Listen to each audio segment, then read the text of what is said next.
He hasn't landed yet. You don't have any information on whether or not he's arrived, and there are any preliminary comments? Not at all, Beatrice. I continue to stay in touch with my sources within the security agencies, particularly the police and that of the military. And now I've extended that to the immigration service. But none of my sources within the state security agencies have been able to tell me whether the IGP has arrived in the region, or more specifically, the Bawku enclave. But we get visible things that show that the man is on his way. For instance, we see armored police vehicles moving on High Street in Bolgatanga and the Tamale Walwali Highway, which indicates that it's probably some of his advanced vehicles, from the advanced team moving towards the region. And so we have every belief that he is on his way. But as to whether he has landed and is in Bawku is something my sources haven't said. But I keep my fingers crossed, and after when I get that, I will definitely come through.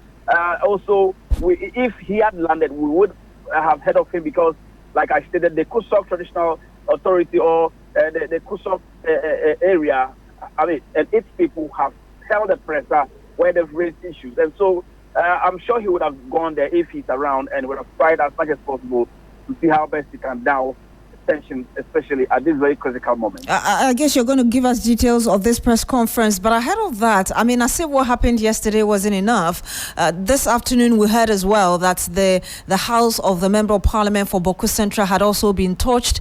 What information do you have on that? But for the timely intervention of the military and the police, the house and let me say the private residence of the Bawku MP would have been, raised down to ashes by now, as we speak. But we understand that yes, the youth attacked, the house and set it ablaze. But luckily, like has always been the operation procedures of the military and the police, they keep going over and over the areas where they suspect, attacks would happen. And so it happened that the military team and police team were moving towards that area and so quickly saw what was happening. Rushed there, and we understand that they were able to douse the fire from causing damage, first of all, and then later on, they were able to repel these attackers who we understand were armed to the teeth, and we understand they held them on for close to 30 minutes until they gave up and left. And as we speak now, we have information that a lot more security arrangement has been made for the residents of the Bawku MP. Beatrice, let me also paint the picture that aside from the Bawku MP, we also understand that the Pusika MP has a private residence in Bawku, and that also came under the attack of this suspected arsonist who also set fire on to that private residence of Hajia Ladi. But just as the police and military did for the Bawku MP, they also rushed there and were able to also bring that under control. But if you compare the extent of damage between the two main houses, it's safe to say that that of Hajia was a bit touched as compared to that of... You have just 1 minute remaining. We'll have to get back to Castro because there's still more for him to tell us regarding what's going on in Bawku in the Upper East region. But if you're watching us on Facebook, we are actually showing you videos of that vicinity, which has the house of the Member of Parliament for Bawku Central and current Majority Leader Mahama Ayariga. We're showing you videos of what transpired. A number of military officers there trying to deal with the problem or salvage the situation. And so we'll return to Castro and bring you more on that. But let's get a quick thought from Dr. Victor Doka. He's a security analyst. Doc, good evening to you. Thank you so much for joining us on Hot Edition. You're welcome. We spoke about this how many days ago, and already we're seeing things just getting worse and worse. Fortunately, we've heard that the IGP is on his way there. What would you expect, first of all? Well, thank you very much. It's unfortunate these incidents are still happening. The IGP is on his way because he needs to speak to the police personnel there to boost morale and to ensure them that what has happened is unfortunate, but then he needs to, speak to his men to calm down and then adhere to the mandate for which they are there. Aside that, I would expect that there should be or there will be some sort of capacity building for these men to know and respect the traditional norms and practices in any given traditional area, so they wouldn't take upon themselves initiatives or activities that would warrant an attack or aggressive behaviors from any faction. And when you're talking about a conflict, that has prolonged, and then sides taking entrenched positions such as the Bawku conflict, any situation, any event, if not handled well, can be misinterpreted. And hereby the actions of the police were learned, or what they did means that the youth from one side didn't trust them. They breached that confidence. They breached that respect that they had for the police. Going against the traditional authorities was directive. They had to retaliate. It's unfortunate this thing has happened to the extent that the barracks has been burnt down, and then we have another life lost. So I think going there, the IGP should ensure that he calms his men down, he boosts the morale of the men for them not to be demoralized, because it is important for them to still play out their role in enforcing curfew hours and ensuring peace and security. I mean, that's understandable that you think that perhaps the reason we saw what we did see yesterday is because there is that broken trust between the police and the community. And we had the Member of Parliament for Bawku Central even issuing a statement yesterday condemning what he believed the police had done. Yet the next day we see his house burnt. Yes. So the issue is now, if one section, you're talking about the police's action of escorting the Mampusi women to the market, which resulted in, attacks from the Kusasi, then you are sure that a section of the Mampusis would also want to retaliate. And in this case, they wanted to go after the said MP's house. Okay? I mean, sources are not very accurate as of now, but then you are talking about Bawku. So if any side is being attacked, you definitely have a retaliatory consequences. The other side would definitely want to retaliate. And in this case, it means everybody is at risk, even the said MP, because then they wanted to destroy his property. So it means we need to, as quickly as possible, come up with a roadmap with regards to addressing this conflict. Let's not forget that prior to this attack, they had already warned the MPs that they shouldn't step foot there. Come again? I'm just saying that even prior to the attack today, there had already been warnings against him and other MPs not to step foot there. Exactly. So the youths in the region, in the area, are agitated. 1. 2, their issues are not being resolved. Their interests, their needs are not being addressed, and it's taking too long. Hence, they feel the aggressive aspect, and then aggression will lead to violence, and that's what we are seeing now. They are frustrated. So, as much as possible, we should come out quickly. Not just the curfews. The curfews are just one means of stopping the clashes. Even with the curfews, we still hear cacophonous shootings. So, as much as possible, stakeholders need to meet and then come up with a roadmap.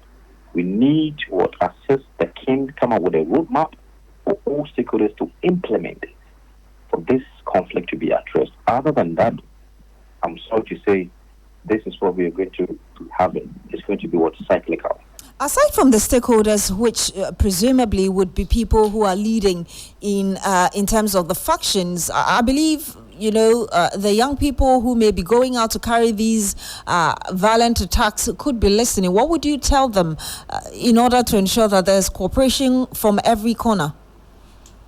I would entreat all the youths. I have friends there from both sides. I would entreat all of them to calm down, respect the norms, the rules, ensure there is peace. Whatever the consequences is, the stakeholders are going to address the issue. And if any side does not agree, you have the opportunity to go back and then issue out your, desires. But the use of weapons to express your concerns and destruction of property, state property for that matter, and then attack on personnel who want to protect life and property is not the way to go. Because the state is very powerful. We should desist from any act that would lead to further disruption of the fragile peace in the area. Well, ended here. Thank you very much, Dr. Victor Doke. He is a security analyst. Thank you so much for speaking to us.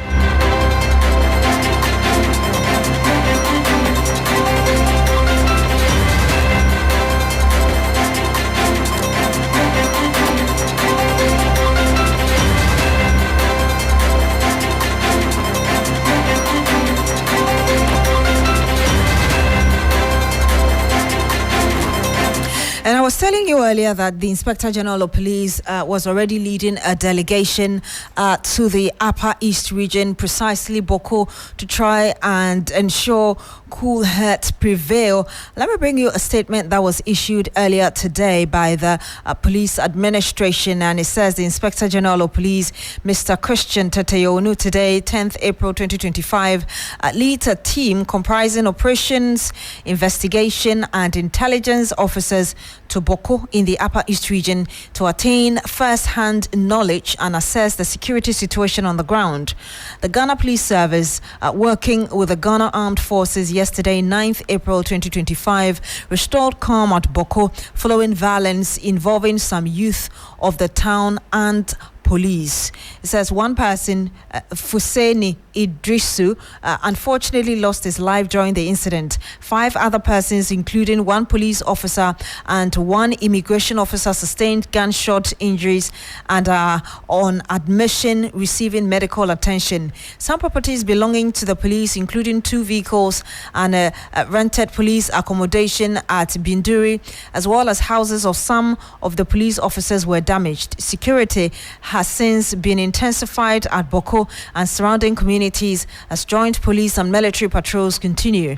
While at Bawku, the IGP and his team will also commiserate with the deceased family, visit the injured persons on admission and reach out to officers who lost their properties as a result of the violence. We would like to assure the public that the Ghana Police Service will continue to work with the Ghana Armed Forces, chiefs, opinion leaders and all other stakeholders to ensure security, law and order at Bawku. So that's a statement coming in.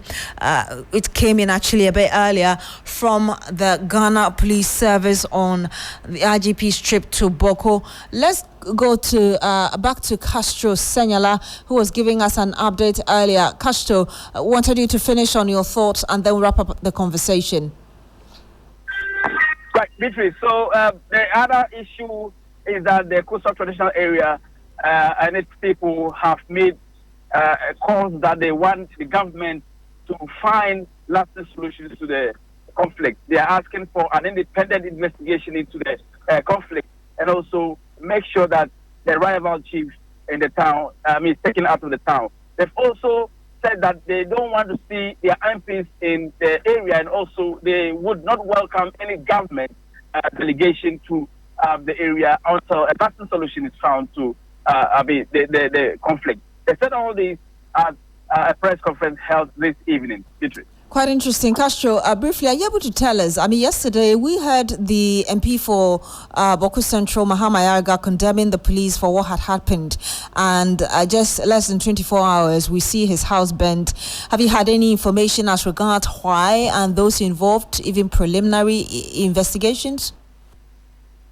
I'm not getting your question clear, Beatrice. I was asking, yes, I was asking that yesterday we had the MP condemning the police, MP for Bawku Central, condemning the police for what had happened. And the next day we see that his house has been burnt. I'm just asking whether you had any information as regards who might be behind it and really any other further information on the attack on the MP's house. Yes, Beatrice. So what is happening appears to be that the people of Bawku aren't happy with their MP, Mahama Ayariga. They feel that he and his government have not done really much as far as any of the conflict is concerned. Beatrice, you would recollect that or recall that solving the Bawku conflict was one of the biggest promises made to the people of that area. And so, having come into office almost a few months and the way things are going, the people feel that the government and by extension their MPs aren't doing so much. And so, yesterday, when all of this happened, the MP issued a statement to sort of distance himself from all of that was happening. But it appears it didn't go down well with the people, and for that matter, they poured out their anger on his private residence, which we saw today. And it appears the angry youth have been trying to raise down his house for a long time, but they have not always had a chance until today when they had the glimmers of chances and quickly moved in, but the police and the military were quick enough to intervene, and that brought the issue under control. Castro, thank you so much for that update from Bawku in the Upper East region.